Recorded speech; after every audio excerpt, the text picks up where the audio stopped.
స్తుతించి ఆయన గణపరిచినట్లయితే దేవుని దీవెనలు ఆశీర్వాదాలు వస్తాయని ఇంతవరకు మనం విన్నాం. దేవుని వాక్య ధ్యానంలోకి వెళదాం ప్రియులారా. తల్లి ప్రేమ అనే దాని గురించి మాట్లాడదాం. దేవుని వాక్యములో నుండి ఆదికాండము 21వ అధ్యాయము 15వ వచనం చదువుకుందాం. 14 నుండి చదువు. కాబట్టి తెల్లవారినప్పుడు అబ్రహాము లేచి ఆహారమును నీళ్ల తిత్తును తీసుకొని ఆ పిల్లవానితో కూడా ఆగరునకు అప్పగించి ఆమె భుజము మీద వాటిని పెట్టి ఆమెను పంపివేశను. చదువమ్మా. ఆమె వెళ్ళి బెర్షెబా అరణ్యములో ఇటు అటు తిరుగుచుండెను. ఆ తిత్తులోని నీళ్లు అయిపోయిన తరువాత ఆమె యొక్క పొద క్రింద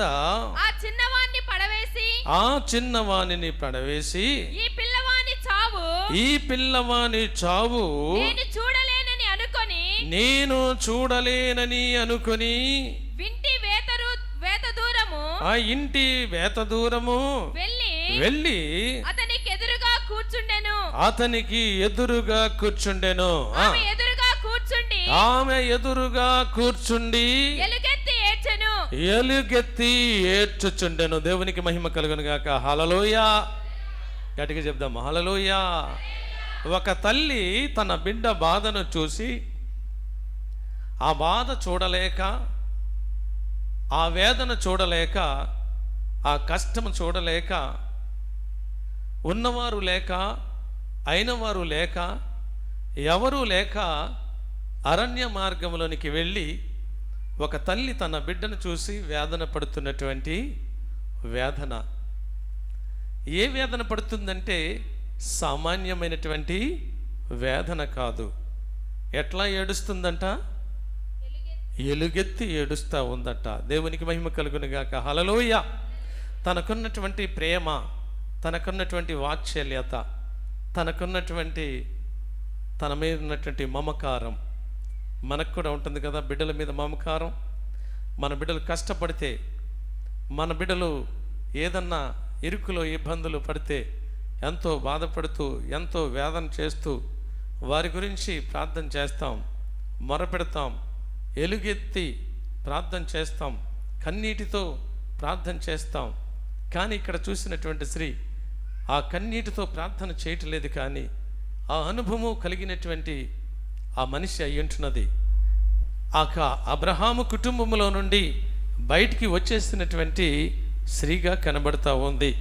ఆమె ఏ విధముగా గర్భవతి అయిందో, ఏ విధంగా కుమారుని కన్నదో మనందరికీ తెలిసినటువంటి విషయమే. అక్కడ ఎందుకు ఈ ఇరువురు తల్లిని బిడ్డని బయటికి పంపించారు అని మనము ఆలోచన చేసినట్లయితే, ఎందుకు పంపించారట? ఎందుకు పంపించుంటారు బయటికి? అంతవరకు దాకా అబ్రహాము కుటుంబంలో ఉంది. అబ్రహాము కుటుంబంలో ఉన్నప్పుడు అబ్రహాము లేకుంటే శారా వారికి ఉన్నటువంటి అలవాట్లన్నీ కలిగినటువంటి వ్యక్తి. అవునా కదా? అబ్రహాం ఏం చేసేవాడో లేకుంటే శారా ఏం చేసేదో తనకు తెలుసు అంటారా, తెలియదంటారా? తెలుసు. ఎందుకనగా తన ఇంటిలో ఒక దాసిగా ఉన్నటువంటి వ్యక్తి కాబట్టి తనకున్నటువంటి అన్నీ కూడా ఎరిగినటువంటిది. ఆ విధంగా దేవుడు ఎలాంటి వాడో తెలుసు, దేవుడు ఎలాంటి గొప్ప పనులు చేస్తాడో తెలుసు. అయినప్పటికీ దేవుడు తన కృపచేత వృద్ధాప్యములో శారాని తల్లిగా చేసిన సందర్భముగా వారు ఒక గొప్ప విందు చేశారట. ఎవరు విందు చేశారు చెప్పండి? అబ్రహాము, శారా. ఎవరికి విందు చేశారు? తన కుమారుడు అయినటువంటి ఇస్సాకుకు నిమిత్తముగా విందు చేసినట్లుగా అక్కడ కనబడుతూ ఉంది.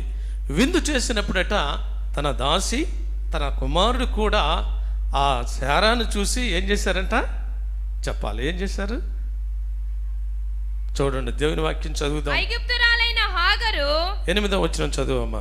ఆ పిల్లవాడు పెరిగి పాలు విడిచి ఇస్సాకు పాలు విడిచిన దినమందు అబ్రహాము గొప్ప విందు చేసెను. అప్పుడు అబ్రహామునకు ఐగుప్తురాలైన హాగరు కనిన కుమారుడు పరిహసించుట ఎలా పరిహసించుట శారా చూచి ఏం చేసిందంట చెప్పాలా? ఏం చేసింది? పరిహాసం చేసిందంట, హేళన చేసింది, పరిహాసం చేసింది, ఏళన చేసింది. వృద్ధాప్యములో కుమారుని కన్నటువంటి తల్లికి ఇంత ప్రేమ, ఇంత ఆప్యాయత, విందులు చేయాలా అని పరిహాసం చేసి అక్కడ నవ్వినట్టుగా కనబడతా ఉంది ప్రియులారా. ఈ నవ్వటం, పరిహాసం చేయటం ఎవరు చూశారంటే శారా చూసింది. ఈ వ్యక్తి నా ఇంటిలో ఉండటానికి వీల్లేదు, ఈ పరిహాసం చేసినటువంటి వ్యక్తి నా గృహంలో ఉండటానికి వీల్లేదు, నన్ను గౌరవించినటువంటి వ్యక్తి ఈ గృహంలో ఉండటానికి వీల్లేదు అని తనతో చెప్పిందా? తనతో చెప్పలేదు ప్రియులారా, తన భర్తతో చెప్పింది.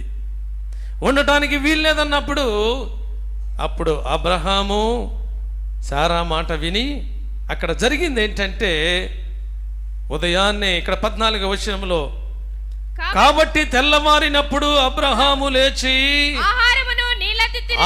ఆహారమును నీళ్ల తిత్తును వారికి ఇచ్చేసి, ఈ గృహములో వినటానికి వీల్లేదు, మీరు వెళ్ళిపోండి అని చెప్పినట్లుగా కనబడతా ఉంది ప్రియులారా. కానీ అబ్రహాము సంతానంగానే ఉన్నాడు. దేవుడు అంత క్రితం ఏమంటున్నాడంటే 11వ వచనం చదువుకుందాం. అతని కుమారుని బట్టి ఆ మాట అబ్రహామునకు మిక్కిలి దుఃఖము కలుగచేసెను. అయితే దేవుడు ఈ చిన్నవానిని బట్టి నీ దాసిని బట్టి నీవు దుఃఖపడవద్దు, నీతో చెప్పు ప్రతి విషయములో ఆమె మాట వినుము, ఇస్సాకు వలన అయినదే నీ సంతానమనబడును, అయినను ఈ దాసి కుమారుడును నీ సంతానమే కనుక అతని కూడా నేను ఒక జనముగా చేసేదనని అబ్రహాముతో చెప్పాను. దేవునికి మహిమ కలుగును గాక. హల్లెలూయా. కాబట్టి అబ్రహాము దేవుడు చెప్పినటువంటి మాట, ప్రతి ఒక్క మాట తూచ తప్పకుండా విని దాని ప్రకారంగా నడుచుకున్నాడు. అందు గురించే మనుషులందరికీ తండ్రిగా చేయబడ్డాడు ప్రియులారా. ఎప్పుడైతే దేవుడు ఈ మాట చెప్పాడో వారిరుని కూడా బయటికి పంపించి వేసి అక్కడ ఆ దాసిని పంపించినట్లుగా చూస్తున్నాం. ఏమేమి ఇచ్చాడంట? నీళ్ళు ఇచ్చాడట, ఆహారం ఇచ్చాడట. వాళ్ళిద్దరిని తీసుకుని వెళ్ళిపోండి అని వదిలేశాడంట. కొంత దూరం అయిన తర్వాత ఆహారం అయిపోయింది, నీళ్ళు అయిపోయినాయి, చివరాఖరికి నీళ్లు తాగటానికి లేదు. ఆ అరణ్య మార్గంలో, ఆ ఎడారిలో చూసినట్లయితే మన మధ్యలో మనము చాలునయ్యా నీ కృప అనే పాటలో దానికి సందర్భంగా ఒక సీన్ ఉంటుంది. అక్కడ చూసినట్లయితే ఏ విధంగా అవస్థపడిందో, ఏ విధంగా దుఃఖపడిందో, ఏ విధంగా బాధపడిందో దానిలో తేట తెల్లగా అనువయించి ఆ యొక్క పాటకి దాన్ని పెట్టినట్లుగా మనము చూడగలం ప్రియులారా. కాబట్టి ఇక్కడ తన తల్లి ప్రేమను కనపరుస్తూ ఉంది. తోలి వేసినప్పటికీ ఆ బిడ్డ మరణాన్ని చూడలేక చనిపోతాడేమో, నీళ్లు లేక, ఆహారము లేక, ఈ అరణ్యంలో ఎవరు ఆదుకునేవారు లేరని ఎలుగెత్తి ఏడుస్తూ ఉంది ప్రియులారా. అదేవిధంగా అది కాకుండా, ఎలుగెత్తి ఏడవటమే కాకుండా అక్కడ చూసినట్లయితే చూడండి 17వ వచనంలో, దేవుడు ఆ చిన్నవారి మనను వినెను. అప్పుడు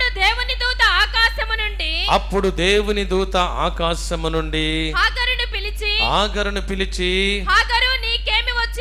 ఆగరు నీకు ఏమి వచ్చినది, భయపడకము, ఈ చిన్నవాడున్న చోట దేవుడు వాడి స్వరము విని ఉన్నాడని దేవుడు మాట్లాడినట్లుగా వింటున్నాం ప్రియులారా. ఆ తల్లి ఏడ్పును, ఆ బిడ్డ ఏడ్పును దేవుడు విన్నాడు.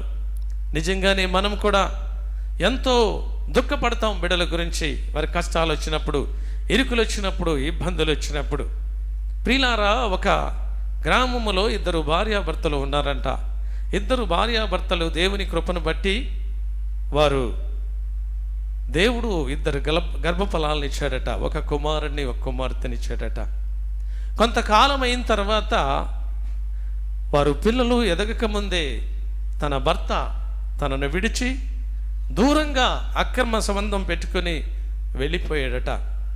చాలా కాలం వరకు వారి వంక చూడకుండా తన ఇష్టానుసారంగా జీవించి దూర ప్రాంతంలో ఉంటున్నటువంటి సమయంలో ఆ తల్లి ఆ ఇద్దరి బిడ్డలను కూడా కష్టపడి భర్త లేకపోయినప్పటికీ దుఃఖముతో వేదనతో తనకిచ్చినటువంటి జ్ఞానముతో ఆ బిడ్డలను పెంచలేక పెద్ద చేయలేక ధనము లేక ఆస్తి లేక అంతస్తు లేక ఆ బిడ్డలను తీసుకుని వెళ్ళి ఒక అనాథాశ్రయంలో పెంచడానికి ఇచ్చిందంట. పెంచడానికి ఇచ్చిన తర్వాత ఆ పిల్లలు అనాథాశ్రయంలో పెరుగుతూ ఉంటుండగా ఆ తల్లి ఏదో జీవనోపాధి చేసుకొని బ్రతుకుతూ ఆ తల్లి ఆయా సందర్భంలో ఎంతో దుఃఖపడుతూ వేదన చెందుతూ బాధపడుతూ నా భర్త ఈ విధంగా నన్ను చేశాడని ఎంతో ఎలుగెత్తి తన జీవితాన్ని ఎందుకు నా జీవితం ఈ విధంగా మార్చబడింది, నా బ్రతుకు ఎందుకు ఈ విధంగా మార్చబడింది, నేనెంతో సంతోషంగా ఉండాలనుకున్నాను, నేనెంతో ఆనందంగా ఉండాలనుకున్నాను, నా భర్త నేను నా పిల్లలు ఎంతో ఆనందంగా ఉండాలనుకున్న అట్టి సమయంలో నా భర్త నన్ను విడిచిపెట్టి నా పిల్లలను విడిచిపెట్టి దూర ప్రాంతానికి వెళ్ళిపోయి అక్రమంగా జీవిస్తున్నాడని తను ఎంతో ఎలుగెత్తి ఏడుస్తూ ఉండేటటువంటిదంట. ఆయా సందర్భాల్లో ఆ అనాథ పిల్లల దగ్గరికి వెళ్ళి వారు ఏ విధంగా ఉన్నారు, ఏ విధంగా చదువుతున్నారు, ఏ విధంగా పెద్దవారు అయ్యారని చూసి దుఃఖపడుతూ వేదన చెందుతూ ఆ తర్వాత రక్షణ పొంది దేవుని కుమార్తెగా చేయబడి ప్రార్థన చేయటం మొదలుపెట్టిందంట. ప్రియులారా, ప్రార్థన చేయటం మొదలుపెట్టిన తర్వాత ఆ ఇద్దరు పిల్లలు పెద్దవారయ్యారట, ప్రయోజకులయ్యారట. ఆ తల్లి అన్నదట, అయ్యా ఇంతవరకు అనాథ శరణాలయంలో నా బిడ్డలు పెరిగారు, తల్లి వంటి కూడా అనాథులుగా పెరిగారు, నా పరిస్థితి అలా ఉంది, నా జీవితం అలాగా ఉంది, నేను ఏమీ సంపాదించి వారిని చదివించలేనటువంటి నా జీవితం ఏంటున్నది, కాబట్టి ఇక నా పిల్లలను నేను తీసుకుని వెళ్ళిపోయి నేను ఏదో విధం చేత ప్రయాసపడి వారిని ఇంకా ప్రయోజకులను చేస్తానయ్యా, నేను యేసయ్యను నమ్ముకున్నాను, దేవుడు నాకు చిన్న ఉద్యోగాన్ని ఇచ్చాడని ఆ అనాథి పిల్లలను తీసుకుని తన తల్లి దగ్గరికి తీసుకొని వచ్చిందట ఇద్దరు. ఆ తల్లిని చూసినప్పుడల్లా ఆ పిల్లలు ఎంతో వేదన చెందేవారట, ఎంతో బాధపడుతూ ఉండేవారట, ఎంతో దుఃఖపడుతూ ఉండారట. నా తండ్రి ఉన్నాడట, ఆ తండ్రి ఏ విధంగా ఉంటాడో మాకు తెలియదు, మమ్మల్ని కనేటట్టుగా మా తల్లిని చేశాడు కానీ ఎక్కడికి పోయాడో తెలియదు, మా తల్లికి ఉద్యోగం లేదు, మేము అనాథులుగా ఉన్నాము, అనాథులమైనటువంటి మాకు ఏంటి ఈ పరిస్థితి అని వారు కూడా ఎంతో బాధపడుతూ ఉండేవాళ్ళట. ఆ తల్లి ప్రార్థన చేస్తూ ఉండేదంట, అయ్యా నా బిడ్డలను ప్రయోజకులను చేయ్యా, నా బిడ్డలను ఉన్నతమైన స్థానంలో ఉంచండి అయ్యా అని ప్రార్థన చేసినప్పుడు దేవుడు గొప్పగా వారికి జ్ఞానం ఇచ్చి, ఆలోచన ఇచ్చి, వివేకం ఇచ్చి, తెలివితేటలనిచ్చి వారిని ప్రయోజకులను చేయడానికి ప్రారంభించాడట. ప్రారంభించినటువంటి సమయంలో భర్త అన్నీ పోగొట్టుకొని అక్రమం సంబంధమైనటువంటి దానిని ఆ యొక్క బాధ నుండి తప్పించుకొని ఆ బాధపడలేక వేదన పడలేక నా భార్య ఎక్కడ ఉందో అని తిరిగి మరలా తన బిడ్డల దగ్గరికి పోవాలని, తన భార్య దగ్గరికి పోవాలని తిరిగి మరలా వచ్చాడట. వర్తమానం పంపాడట. ఎవరికి? భార్యకి. వర్తమానం పంపితే భార్య ఆలోచన చేస్తుందట ఏం చేయాలి అని. నా భర్త మరలా తిరిగి వచ్చాడని. ఇంతకాలం నా బిడ్డలు పుట్టిన దగ్గర నుండి తను వచ్చి నా బిడ్డలను పెద్దవారినిగా చేయకోకుండా నేను భర్త లేక, కష్టపడలేక, బాధపడలేక, వారిని పెంచలేక అనాథ శరణాలయంలో పెంచేనే నేను వారిని పెద్ద చేశాను, ఇప్పుడు మరలా తిరిగి నా భర్త వస్తున్నాడని ఆలోచన చేస్తున్న సమయంలో ఆ సంగతి తన బిడ్డలకు తెలిసిందంట. తనకి బిడ్డలకు తెలిసినప్పుడు ప్రియులారా, తన బిడ్డలు అన్నారట, మా తండ్రి ఎవరో మాకు తెలీదు, మమ్మల్ని పెంచలేదు, మమ్మల్ని పోషించలేదు, కష్టపడి మాకు ఏమీ కూడా ఇవ్వలేదు, నీవు మా తల్లివిగా నువ్వు కష్టపడలేక, నువ్వు బాధపడలేక, మా బాధ చూడలేక, మా వేదన చూడలేక, మేము బాధపడుతున్నటువంటి బాధలు చూడలేక మమ్మల్ని అనాథ శరణాలయంలో వేసావు కదా, ఇప్పుడు వచ్చి తనకు భార్యగా నీవు కావాలంటున్నాడు, బిడ్డలుగా మేము కావాలంటున్నావు, అమ్మా మేము ఒకటే మాట చెప్తా ఉన్నాం, మేము కావాలా లేకుంటే నీ భర్త కావాలా అని అడిగారట బిడ్డలు. తల్లి బాగా ఆలోచన చేసిందంట, దుఃఖపడుతూ ఉందంట, వేదన చెందుతూ ఉందంట. వయసు ఎంతో మీదికి వచ్చింది, బిడ్డలు పెద్దవారు అయ్యారు. ఈ సమయంలో బిడ్డలు నాకు ప్రశ్న వేశాడు, నా భర్తకు ప్రశ్న వేస్తున్నాడు, నాకు భర్త కావాలా లేకుంటే పిల్లలు కావాలని ప్రార్థన చేసిందంట. ప్రార్థన చేసినప్పుడు ఆ తల్లి భర్త కంటే ఎక్కువగా తన బిడ్డలను ఎంతగానో ప్రేమించినటువంటి తల్లి కాబట్టి ఆ తల్లి ఆ బిడ్డలతో అందంట, ఎప్పుడూ వెళ్ళిపోయినటువంటి భర్త నాకు అవసరం లేదు, ఈ నా బిడ్డలే నాకు కావాలని ఆ భర్తకు చెప్పిందంట. నీవు ఎంతో కాలముగా నా బిడ్డలు పుట్టిన దినము నుండి ఇంతవరకు వారి ఆలన పాలన చూసినటువంటి వాడు కాదు, వారి బాగుబోగులు చూసేటటువంటి వాడు కాదు. ఈ దినాన్ని వచ్చి నేను కావాలి, నా బిడ్డలు కావాలి నువ్వు అంటున్నావే. నా బిడ్డలు నువ్వెవరో నా బిడ్డలకు నీకు తెలియదు, నీ రూపమేంటో తెలియదు, నీ మనసేంటో తెలియదు, నీ ఆలోచన ఏంటో తెలియదు. కాబట్టి నీవు నాకు అవసరం లేదు, నీకంటే ముఖ్యంగా నాకు నా బిడ్డలే కావాలని తన భర్తను చెప్పి పంపివేసిందంట. తిరిగి తన భర్త వెళ్ళిపోయాడట.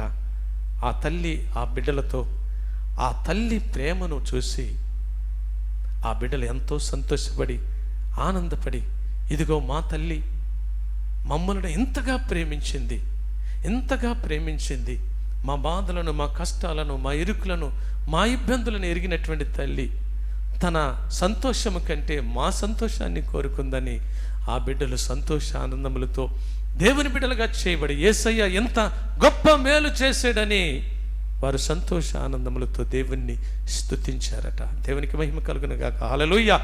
తల్లి ప్రేమ ఎలాంటిదో చూడండి. మనము చూసినట్లయితే ఒక్కొక్క తల్లి ఉంది ప్రియులారా లోకములో, ఒక్కొక్క తండ్రి ఉన్నాడు. నిజంగా చూసినట్లయితే ఆ బిడ్డల్ని ఏ విధంగా పెంచుతారంటే బహు భయంకరమైనటువంటి విధంగా పెంచుతారు. దేవుడు అంటున్నాడు, తల్లి మరిచినా తండ్రి మరిచినా కానీ నేను విడువను, నేను ఎడబాయినని చెప్తున్నాడు. యెషయా గ్రంథములో చూడండి 49వ అధ్యాయం 15వ వచనం చదువుకుందాం. స్త్రీ తన గర్భమును పుట్టిన బిడ్డను, స్త్రీ తన గర్భమును పెట్టిన బిడ్డను కరుణింపకుండా తన చంటి పిల్లను మరచునా, తన చంటి పిల్లను మరుచునా, వారైనా మరుచుదురేమో కానీ నేను నిన్ను మరువను, నేను నిన్ను మరువను. చూడుము చూడుము నా అరచేతుల మీద నీ అరచేతుల మీద నేను నిన్ను చెక్కి ఉన్నాను. దేవునికి మహిమ కలుగును గాక. హల్లెలూయా, హల్లెలూయా. తల్లి లాలించి తన బిడ్డలను ఎంతగానో వారి మీద ప్రేమ పెంచుకున్నటువంటి తల్లి ప్రేమ ఎలాంటిదో. కొంతమంది తల్లులను చూస్తాం ప్రియులారా, వారి బిడ్డలను పెంచే విధానం అయినటువంటిది కూడా తెలియదు ప్రియులారా.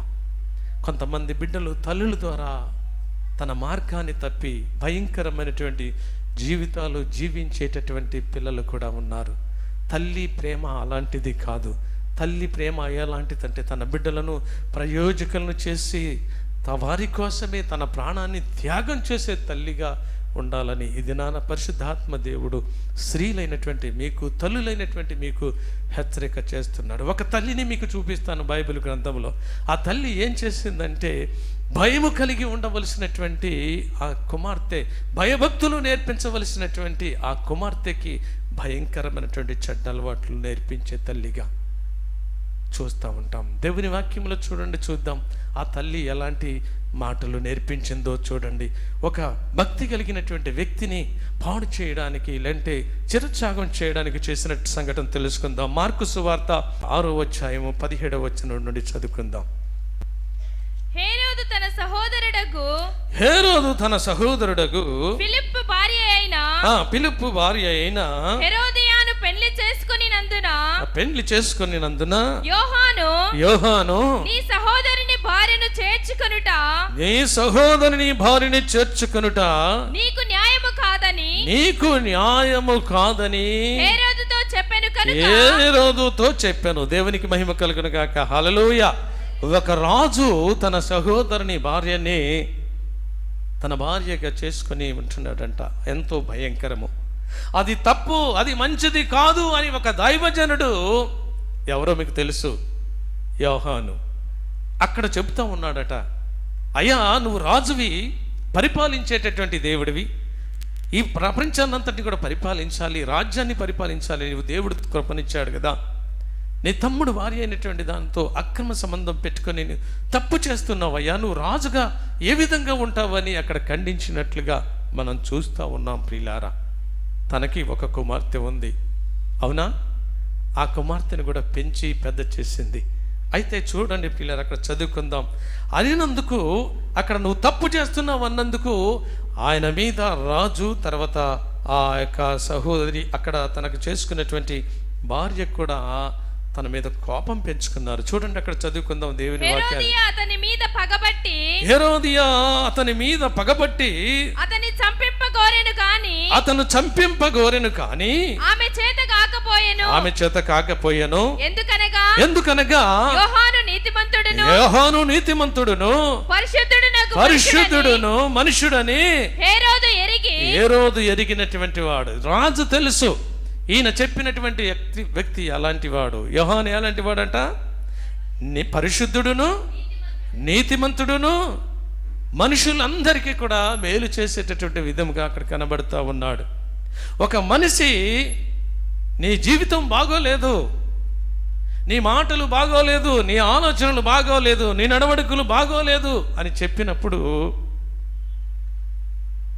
ఆలోచన చేసినటువంటి వారైతే తన మార్గాన్ని మార్చుకుంటారు, తన జీవితాల్ని మార్చుకుంటారు, తన బ్రతుకులను మార్చుకుంటారు, తన అవిధేయతను బట్టి పాపక్షమాపణ పొందుకొని నేను చేసేది తప్పని మార్చుకొని జీవిస్తారు. ఇక్కడ చూసినట్లయితే చెప్పినందుకు తన మీద పగబట్టినట్లుగా ఇక్కడ కనబడుతూ ఉంది. ఈ దినాల్లో వాక్యం చెప్తున్నటువంటి ఎవరైనా సరే దేని గురించి పరిశుద్ధాత్ముడు మనకి హెచ్చరిక చేస్తాడంటే మన జీవితాలను బాగు చేయాలని, మనకి మార్పు రావాలని, మన జీవితాల్ని మార్చాలని, మన బ్రతుకుల్ని మార్చాలని, మన స్థితిగతులని మార్చాలని, మనము దేవుని బిడ్డలుగా చేయబడాలని, మంచివారిగా చేయబడాలని, నీతిమంతులుగా చేయబడాలని, మన బిడ్డల గురించి మనము కన్నీటితో ప్రార్థన చేసి వారిని ప్రయోజకులను చేసి దేవుని యందు భయం కలిగి దేవుడిచ్చే దీవెనలు ఆశీర్వాదాలు పొందుకోవాలని హెచ్చరికలు చేసినప్పుడు తప్పుబట్టే వారు కూడా చాలామంది ఉంటారు. ప్రియులారా, ఇది నాకే బోధ చేశారు, ఇది నాకు సంబంధించింది అనేవారు కూడా ఉన్నారు. ఇక్కడ చూసినట్లయితే అక్కడ చేసినటువంటి తప్పును బట్టి ఖండిస్తున్నటువంటి యోహాన్ని పగ పెంచుకున్నారు. ఎందుకనగా ఆ రాజుకు చెప్పినట్లయితే ఆయన నీతిమంతుడును ఆయన పరిశుద్ధుడును అయిన మనిషి కాబట్టి తిరచాగం లాంటి చంపడానికి వీలు పడదని ఒక సమయం కోసం ఎదురు చూస్తున్నట్లుగా చూస్తున్నారు. చూడండి అక్కడ చదువుకుందాం. అయితే తగిన దినము ఒకటి వచ్చెను. ఎట్లనగా హేరోదు తన జననోత్సవమందు తన ప్రధానులకును సహస్రాధిపతులకును గలిలయ దేశ ప్రముఖులకును విందు చేయించెను. అప్పుడు హేరోదియా కుమార్తె లోపలికి వచ్చి నాట్యమాడి హేరోదును అతనితో కూడా పంక్తిని కూర్చున్న వారందరినీ సంతోషపరచును గనుక రాజు నీకిష్టమైనది ఏదైనానో కోరుకోమని నీకిచ్చదనని ఆ చిన్నదానితో చెప్పారు. దేవునికి మహిమ కలుగును గాక. హల్లెలూయా. చిన్నదానితో చెప్పినప్పుడు చిన్నది ఏం చేయాలంట? నీకు ఇష్టం వచ్చింది, ఇదిగో మమ్మల్ని సంతోషపరిచి మమ్మల్ని ఆనందింప చేసావు. ఈ దినాన్న ఇక్కడ నా దగ్గర ఉన్నటువంటి అధికారులందరూ కూడా సంతోషపరిచారు కాబట్టి నా రాజ్యములో సగం రాజ్యాన్ని అయినా కానీ నేను నీకు ఇస్తానని అక్కడ మాట ఇచ్చినట్లుగా చూస్తున్నాం. ప్రియులారా, ఆ కుమార్తె తనకిష్టం వచ్చింది బహుమానము, లేకుంటే బంగారమో, లేకుంటే వెండో, లేకుంటే వెలగలి రాళ్ళో, లేకుంటే ఏదో ఆస్తినో అంతస్తో, లేకుంటే నాకు యవ్వన ప్రాయంలో ఉన్నాను కనుక నాకు మంచి వరుణ్ణి చూసి నాకు వివాహం చేయమనో ఏదో ఒకటి చేసి చెప్పాలి. కానీ ఎక్కడికి వెళ్ళింది ఆ కుమార్తె? తన తల్లి దగ్గరికి వెళ్తా ఉంది. తల్లి ఏ విధంగా పెంచిందో చూడండి, అక్కడ ఏ ఆలోచనతో పెంచిందో చూడండి. అక్కడ తల్లిదండ్రులైనటువంటి మనము బిడ్డలను ఏ విధంగా పెంచాలో, శిక్షలో బోధలో పెంచాలో అనేక పర్యాయాల దేవుని వాక్యం వింటున్నాయి. ఇక్కడ తల్లి చూసినట్లయితే ఆ కోరిక, ఆ ఆలోచన వచ్చినప్పుడు, ఆ కోరికమన్నప్పుడు ఆ కుమార్తె ఎవరి దగ్గరికి వెళ్ళిందో చూద్దాం, అడుగుదాం, చూద్దాం. కనుక ఆమె వెళ్ళి ఏమి అడిగదనని తన తల్లిని అడిగిందట. దేవునికి మహిమ కలుగును గాక. హల్లెలూయా. నన్నేం కోరుకోమంటున్నావు అమ్మా అని అడిగితే ఆ తల్లి ఏం నేర్పించాలా? అమ్మా, నువ్వు ఒక కుటుంబకురాలుగా కావాలి, ఒక గృహస్థురాలుగా కావాలి, లేకుంటే బంగారం కావాలి, లేక వెండి కావాలి, లేకుంటే ఆస్తి కావాలి, నాకు అది కావాలి, ఇది కావాలని కోరుకోమని చెప్పాలి నిజమైనటువంటి తల్లి అయినట్లయితే. కానీ ఆ తల్లి అలాంటిది కాదు. ఈ దినాన్న తల్లిగా ఉన్నటువంటి నీవు ఏ విధంగా ఉన్నావు? నీ బిడ్డల కోసం ప్రాణత్యాగం చేయడానికైనా సిద్ధంగా ఉన్నావా? నీ బిడ్డల కోసం ఏది చేయడానికన్నా ప్రభు సన్నిధిలో ఏడవటానికి, కన్నీటితో ప్రార్థించడానికి, దేవుడు చేసే మేలులు ఉపకారాలు దీవెనలు పొందుకోవడానికి నువ్వు ఉన్నావా? ఈ తల్లి ఏమంటుందంటే చూడండి, ఆ కింద చదువుకుందాం. ఈ తల్లి అంటుంది, నేనేం కోరుకోమంటావని. ఆమె బాప్తిసం ఇచ్చు యోహాను తల అడుగుమనెను. దేవునికి మహిమ కలుగును గాక. హల్లెలూయా. ఒక నీతిమంతుని తల అడుగుతుంది, ఒక మంచి చెప్పిన వాని తల అడుగుతుంది, ఒక మేలు చేసేటటువంటి వాని తల అడుగుతా ఉంది, ఒక ఉపకారం చేసే వాని తల అడుగుతా ఉంది. నువ్వు చేసేటటువంటిది తప్పు, నువ్వు నడిచేటటువంటి మార్గము తప్పు అని చెప్పినటువంటి వ్యక్తి తల కావాలని కోరమని తల్లి చెప్తా ఉంది. తల్లి తన కుమార్తెకి ఏ విధంగా తన విధేయతలో నేర్పిందో ఒకసారి ఆలోచన చేయండి.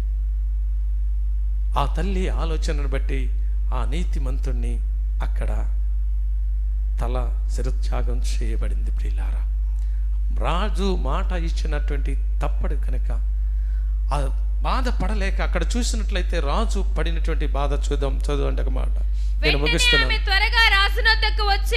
వెంటనే ఆమె రాజు నొద్దకు వచ్చి బాప్తిసం ఇచ్చు యోహాను తల పల్లెములో పెట్టి ఇప్పుడే నాకు అప్పగింపగోరుచున్నానని చెప్పెను. రాజు బహుగా దుఃఖపడెను. కానీ రాజు ఏం చేశాడంట? బహుగా దుఃఖపడ్డాడంట. అయ్యో, నేను వీరిని చేసుకొని వీరు ఇలాంటి వాళ్ళ, ఒక నీతిమంతుడు, ఒక పరిశుద్ధుడు, దేవుని దగ్గర నుండి వచ్చినటువంటి ఒక పరిశుద్ధుడు, దేవుని మాటలు చెప్పి అనేక మందిని మార్చేటటువంటి ఒక నీతిమంతుని తల వీరు పళ్ళెములు పెట్టి అడుగుతున్నారని ఏం చేశాడంట? దుఃఖపడ్డాడంట. అయినా కానీ దుఃఖపడినా కానీ ప్రయోజనం లేదు. కారణం ఏంటంటే రాజు శాసనం చేసి మరలా తిరిగి తీసుకోవడానికి వీలు లేదు ప్రియులారా. కాబట్టి ఆ శాసనం ప్రకారంగా రాజు ఆజ్ఞాపించాడంట. దాని కింద చదువుకుందాం ఆ మాటలు. రాజు బహుగా దుఃఖపడెను కానీ తాను పెట్టుకొనిన ఒట్టు నిమిత్తమును తనతో కూర్చుండి ఉన్న వారి నిమిత్తమును ఆమెకు ఈయను అననొల్లకపోయెను.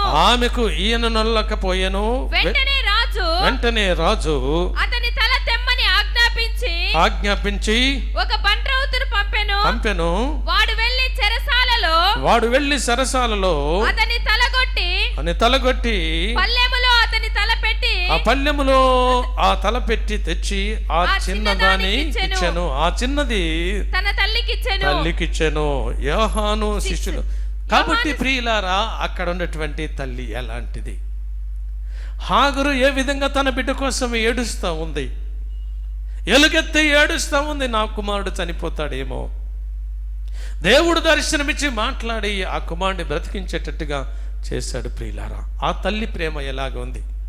ఇక్కడ తల్లి చూసినట్లయితే తన భర్త కంటే ముఖ్యంగా తన బిడ్డల్ని ఎక్కువ ప్రేమించి, నాకు బిడ్డలే కావాలని తన భర్తకు ఆమె చెప్పినటువంటి మాట. ఇక్కడ చూసినట్లయితే ఈ తల్లి ఏమి కోరుకుంటుందో చూడండి. ఒక నీతిమంతుని తల కోరుకుంటుంది, ఒక నీతిని శిరత్యాగం చేయమంటుంది, ఒక మంచితనాన్ని శిరత్యాగం చేయమంటుంది. ఇది నాన్న ప్రత్యేకంగా తల్లి ప్రేమ నీలో ఏ విధంగా ఉంది? నీ బిడ్డలకి ఏ విధంగా నేర్పిస్తున్నావు? ఏ అలవాటులు నేర్పిస్తున్నావు? ఏ మంచితనం నేర్పిస్తున్నావు? నువ్వు మంచితనంగా నీ బిడ్డల్ని పెంచినట్లయితే, మంచి తలంపులతో పెంచినట్లయితే, మంచి ఆలోచనతో పెంచినట్లయితే దేవుడు నిన్ను, నీ బిడ్డలను, నీ కుటుంబాన్ని దీవిస్తాడు, ఆశీర్వదిస్తాడు. ఆయన ఎన్నడూ కూడా మాట తప్పే దేవుడు కాదు. అబ్రహాముకు మాట ఇచ్చాడు, ఇదిగో ఆహాగర్ను కూడా తన బిడ్డను కూడా నేను ఆశీర్వదించి దీవిస్తానని చెప్తున్నటువంటి దేవుడు. ఇదిగో భర్త విడిచిపెట్టినటువంటి ఆ స్త్రీకి కూడా దేవుడు అభయం ఇచ్చాడు. ఇదిగో నిన్ను, నీ బిడ్డలను ప్రయోజకుల్ని చేస్తానని చెప్తున్నటువంటి దేవుడు. ఈ దినాన నువ్వు ప్రత్యేకంగా ఏ తల్లిగా ఉన్నావో ఒకసారి ఆలోచన చేసుకుని, నీ బిడ్డల నిమిత్తం నువ్వు వెలుగెత్తి నువ్వు ప్రార్థన చేసి నువ్వు మొరపెట్టినట్లయితే దేవుడు గొప్ప మేలు చేసే దేవుడు, ఉపకారం చేసే దేవుడు. అందుకునిచ్చే దేవుని వాక్యములు చూసినట్లయితే, విలాప వాక్యములు చూసినట్లయితే 2వ అధ్యాయం 19వ వచనంలో ఒక మాట ఉంటుంది. చదువుకుని ముగించుకుని ప్రార్థన చేసుకుందాం. నీవు లేచి రేయి మొదటి జామున మొరపెట్టుము. నీళ్లు కుమ్మరించినట్లు ప్రభు సన్నిధిని నీ హృదయమును కుమ్మరించుము. నీ పసిపిల్లల ప్రాణము కొరకు నీ చేతులను ఆయన తట్టు ఎత్తుము. దేవునికి మహిమ కలుగును గాక. హల్లెలూయా. నీవు రేయి మొదటి జామున లేసి నీ బిడ్డల గురించి, నీ క్షేమము గురించి, నీ బిడ్డల క్షేమము గురించి, వాళ్ళ అభివృద్ధి గురించి, వాళ్ళ దీవెనల కొరకు, వారి ఆశీర్వాదాల కొరకు నీవు ప్రార్థన రేయి మొదటి జామున లేచి నువ్వు ప్రార్థన చేసినట్లయితే ప్రార్థన విని ప్రతిఫలమిచ్చే దేవాది దేవుడు అయింటున్నావు. అట్టి తల్లివై అట్టి ప్రేమ కలిగి నీ ఉండాలని ఈ యొక్క దినాన దేవుడు ప్రత్యేకంగా నిన్ను కోరుతూ ఉన్నాడు. అలాంటి ప్రేమతో బిడ్డలను పెంచి పెద్ద చేసి ప్రయోజకులు చేసి దేవుని దీవెనలు ఆశీర్వాదాలు పొందుకోవడానికి దేవుడు తన కృపను మనందరికీ నిండుగా మెండుగా అనుగ్రహింపచేసి దీవించి ఆశీర్వదించును కాక. ఆమె ప్రార్థన చేసుకుందాం. పరిశుద్ధుడైన తండ్రి, జీవము కలిగిన మైసయ్య, నీ గణపాదాలకు వందనాలు, స్తుతులు, స్తోత్రాలు చెల్లించుకుంటున్నాం.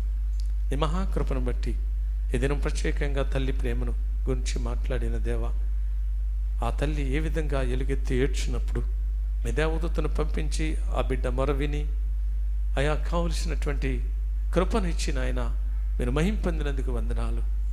ఒక తల్లిగా బాధ్యతలు కలిగి ఇదిగో ఇక్కడ చేరినటువంటి నీ కుమార్తెలందరూ కూడా తన బిడ్డలను ఏ విధంగా పెంచాలో, భయభక్తులతో ఏ విధంగా పెంచాలో, ఏ విధంగా బిడ్డలను చూసుకోవాలో, బిడ్డల కోసం వెలుగెత్తి ఏ విధంగా ఏడ్చి ప్రార్థన చేయాలో ఈ దినం ప్రత్యేకంగా మాతో మాట్లాడావు. ఇక్కడ చేరిన నీ బిడ్డలందరికీ కూడా నాయన అట్టి కృప దయచేసి మీ దీవెనలు ఆశీర్వాదాలు పొందుకునే విధంగా కృప వెంబడి కృప కుమ్మరించి మహిమ ఘనత ప్రభావాలు మీరే పొందుకుంటారని నన్ను మమ్మల్ని మీ చేతులకు అప్పగించుకుంటూ యేసయ్య పరిశుద్ధ నామములో స్తుతించి వేడుకుంటున్నాం పరమ తండ్రి. ఆమేన్.